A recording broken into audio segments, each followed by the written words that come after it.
Assalamualaikum warahmatullahi wabarakatuh. Perkenalkan, nama saya Aspa Aspia dengan NIM 20210099, kelas B1 non-reguler 2020, Pendidikan Bahasa dan Sastra Indonesia. Di sini saya akan menjelaskan mengenai pembelajaran blended learning untuk memenuhi salah satu tugas UTS mata kuliah Inovasi Pembelajaran. Selamat menyaksikan. Yang pertama, kita akan membahas mengenai pengertian pembelajaran blended learning menurut para ahli. Menurut Driscoll tahun 2002, pembelajaran blended learning merupakan suatu pembelajaran yang menggabungkan atau mengkombinasikan berbagai teknologi berbasis web demi mencapai tujuan pendidikan. Yang kedua, menurut Graham tahun 2005, pembelajaran blended learning merupakan pembelajaran yang menggabungkan pembelajaran tatap muka dan online. Yang ketiga, menurut Dwiyogo tahun 2012, pembelajaran blended learning merupakan model pembelajaran yang menggabungkan tatap muka dengan pembelajaran berbasis teknologi. Jadi bisa disimpulkan bahwa pembelajaran blended learning merupakan pembelajaran yang mengkombinasikan antara pembelajaran tatap muka dan online berbasis teknologi. Nah, selanjutnya ada karakteristik pembelajaran blended learning. Yang pertama, pembelajaran yang menggabungkan berbagai cara penyampaian dan model pembelajaran. Yang kedua, kombinasi pengajaran langsung dan belajar mandiri via online. Yang ketiga, pembelajaran yang didukung oleh kombinasi yang efektif dari cara penyampaian. Dan yang terakhir, guru sebagai fasilitator dan orang tua sebagai pendukung.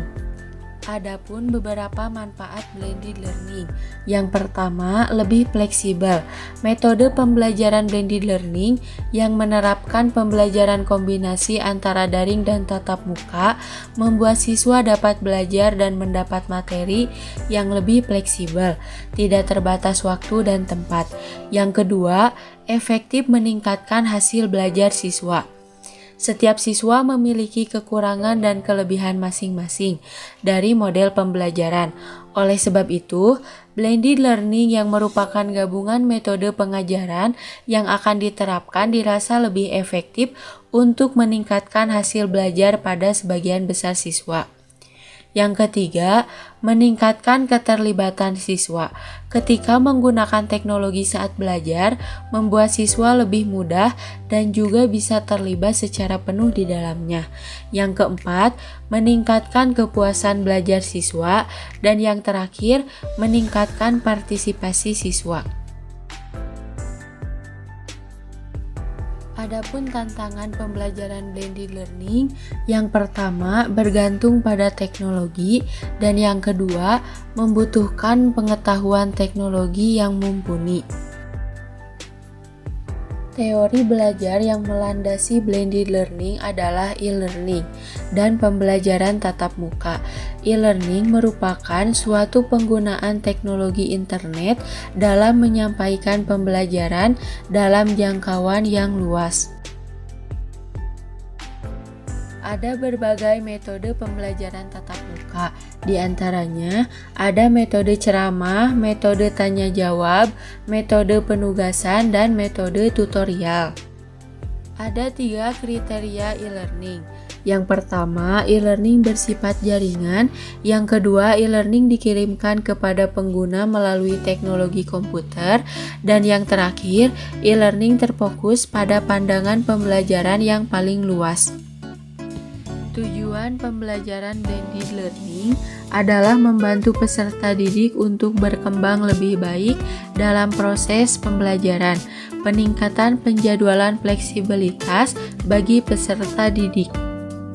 Adapun beberapa model-model pembelajaran blended learning. Yang pertama, face to face, melibatkan siswa tidak hanya sekedar tatap muka di ruang kelas atau laboratorium, melainkan melibatkan siswa dalam kegiatan di luar kelas dengan mengintegrasikan teknologi web secara online. Yang kedua, ada rotation, mengintegrasikan pembelajaran online sambil bertatap muka di dalam kelas dengan pengawasan guru. Yang ketiga, Plex, memanfaatkan media internet dalam penyampaian pembelajaran kepada peserta didik. Dalam hal ini, peserta didik dapat membentuk kelompok diskusi. Yang keempat, ada online lab, pembelajaran yang berlangsung di ruang laboratorium komputer dengan semua pembelajaran disediakan secara soft copy, di mana para peserta didik berinteraksi dengan guru secara online. Dalam hal ini, guru dibantu dengan pengawas. Yang kelima, self blend. Dalam hal ini, peserta didik mengikuti kursus online. Hal ini sebagai perlengkapan kelas tradisional yang dilakukan tidak mesti di dalam ruang kelas, akan tetapi bisa di luar kelas. Dan yang terakhir, ada online blended, merupakan pembelajaran secara online di mana hal ini seorang guru bisa mengupload materi pembelajaran di internet sehingga peserta didik dapat mendownload dari jarak jauh agar peserta didik bisa belajar mandiri di luar kelas dan dilanjutkan dengan tatap muka sesuai dengan kesepakatan. Selanjutnya, kelebihan pembelajaran blended learning. Yang pertama, penyampaian pembelajaran dapat dilaksanakan kapan saja dan di mana saja dengan memanfaatkan sistem jaringan internet. Yang kedua, peserta didik memiliki keleluasaan untuk mempelajari materi atau bahan ajar secara mandiri dengan memanfaatkan bahan ajar yang tersimpan secara online. Yang ketiga, kegiatan diskusi berlangsung secara online atau offline dan berlangsung di luar jam pelajaran. Kegiatan diskusi berlangsung baik antara peserta didik dengan guru maupun antar peserta didik itu sendiri. Dan yang terakhir, pengajar dapat mengelola dan mengontrol pembelajaran yang dilakukan peserta didik di luar jam pelajaran. Adapun kekurangan blended learning. Yang pertama, guru perlu memiliki keterampilan dalam menyelenggarakan e-learning. Yang kedua, guru perlu menyiapkan waktu untuk mengembangkan dan mengelola pembelajaran sistem e-learning, seperti mengembangkan materi, melakukan penilaian, serta menjawab atau memberikan pernyataan pada forum yang disampaikan oleh peserta didik. Yang ketiga, guru perlu menyiapkan referensi digital sebagai acuan peserta didik dan referensi digital yang terintegrasi dengan pembelajaran tatap muka. Yang keempat, tidak meratanya sarana dan prasarana pendukung dan rendahnya pemahaman teknologi.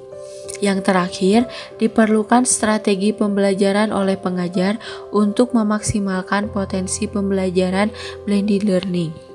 Nah, di sini ada contoh implementasi pembelajaran blended learning pada materi teks puisi kelas 8. Peserta didik menggunakan dua metode sistem belajar secara daring dan juga tatap muka melalui video conference. Dalam metode pembelajaran daring, peserta didik diminta untuk mempelajari materi teks puisi yang nanti akan dijelaskan oleh guru. Dan materi teks puisi diberikan saat Zoom atau Google Classroom. Saat Zoom berlangsung, guru menyampaikan poin-poin penting dalam materi teks puisi. Dan selanjutnya saat pembelajaran tatap muka, guru berinteraksi langsung dan diskusi di dalam kelas dan peserta didik bertanya ketika ada materi teks puisi yang kurang dipahami.